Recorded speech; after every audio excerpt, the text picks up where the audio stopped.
For any homework-related queries, call us at +1 678 648 4277. You can mail us at support@statisticshomeworksilver.com or reach us at https://www.statisticshomeworksolver.com.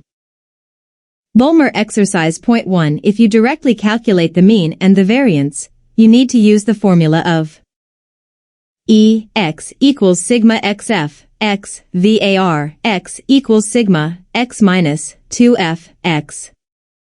Since it is a discrete case, given the table with the number of events and the probabilities of an event happening, it will yield the mean of 10.5 and variance of 8.75.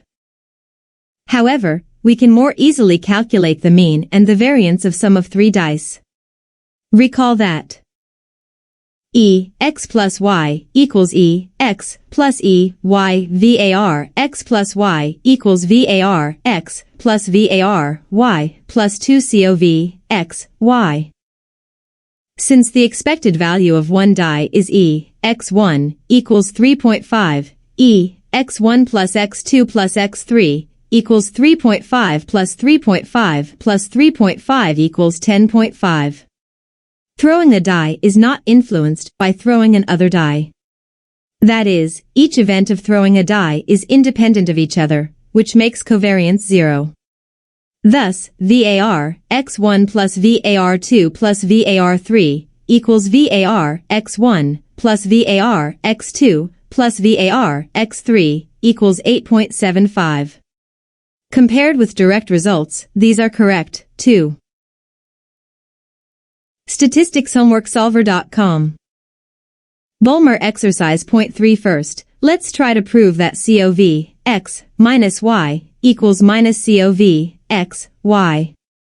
Inserting X and minus Y into a covariance formula yields COV X minus Y equals X minus X minus Y minus Y equals minus X minus X Y minus Y equals minus COV X Y.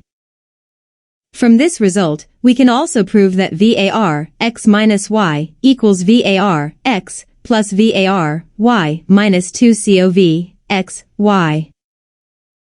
VAR X minus Y equals X minus Y minus X minus Y 2 equals X minus Y minus X plus Y 2 equals X minus X minus Y minus Y 2 equals X minus X 2 plus Y minus Y 2 minus 2 X minus X Y minus Y equals X minus X 2 plus Y minus Y 2 minus 2 X minus X Y minus Y equals VAR X plus VAR Y minus 2 COV X Y. Can it work more simply? Yes. Let's consider that VAR X minus Y equals VAR X plus minus 1 Y.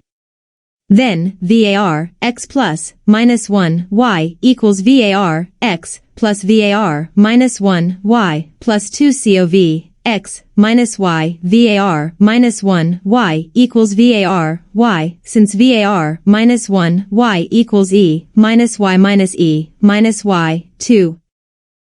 statisticshomeworksolver.com equals minus 1, 2, Y minus Y 2 equals Y minus Y 2 equals VAR Y.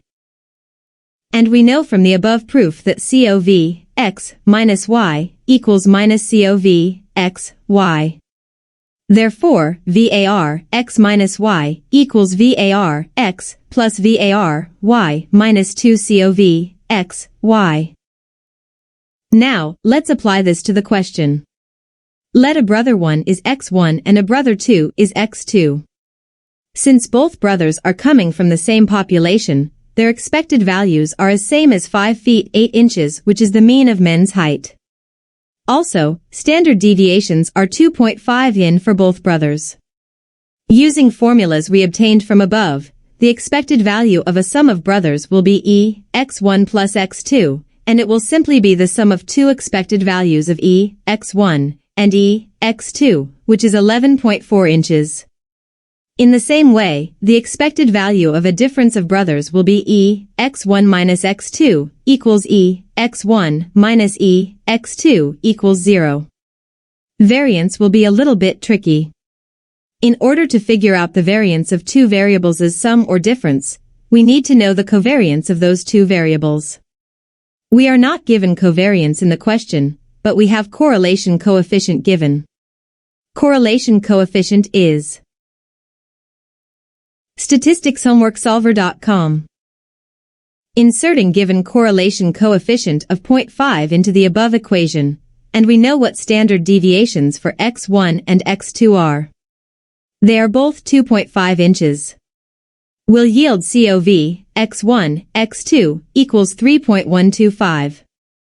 Now, plug all information we have into VAR, x1 plus x2, and VAR, x1 minus x2, equations, then you will get 6.25 square in and 18.75 square in respectively. Snedeker and Cochrane 3.1, I. This is the case when you have equals 0 and sigma equals 2. If you had sigma equals 1, you have a standard normal distribution. In standard normal z-table, the height at the mean is 0.3989. At the end of the book, you will find the value at z equals 0. Since your standard deviation is 2, you have divided this number by 2, which is 0.3989 equals 0.1994. You can imagine that a wider normal curve 2 when you have higher variance. 2. The highest value of a curve's height is when a curve is at its mean. Therefore, 1/10 of the highest height is 0.03989, and the z-value at its height is about 2.15 as shown in the book. Therefore, at x equals plus 2.15 sigma, the height of the curve is 0.03989.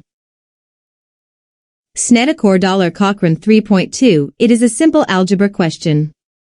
If you look at the z-table, from 0 to 1.76, the area under the curve is 0.4608. Since it is a symmetric curve, you simply double the area, which yields 0.9216. In percentage term, therefore, it is 92.16%. statisticshomeworksolver.com. Snedeker and Cochrane 3.3 again, from 0 to minus 1.1, the area is 0.3643. This can be obtained by looking at from 0 to 1.1 because the curve is symmetric. And 0 to 0.8 is 0.2881. Simple addition of 0.3643 and 0.2881 is 0.6524, which is 65.24%. Snedeker and Cochrane 3.4 now, we have an area and of 13.59%, which is 0.1359. Look at the table again, and find the value under z equals 1 and z equals 2. These are 0.3413 and 0.4772 respectively. The area between them is, therefore, 0.4772 minus 0.3413 equals 0.1359, which is 13.59%. Snedeker and Cochrane 3.5. If half the population lies in the interval from minus 0.6745 sigma to plus 0.6745 sigma, the area between this range will be 0.5. In the table, we do not have an exact number for 0.6745 in the table, but we can approximately calculate it as a middle point between 0.67 and 0.68. This is 0.2486 plus 0.2517 / 2 equals 0.25015. Since the table only shows a positive ZS, we expect that the area from 0 to 0.6745 is 25%, not 50%. Therefore, a quarter of population lies in 0 and 0.6745, half the population lies in -0.6745 and 0.6745. Snedeker and Cochrane 6.1, I, using the formula that standard error of statisticshomeworksolver.com. 2. Snedeker and Cochrane 6.4. Snedeker and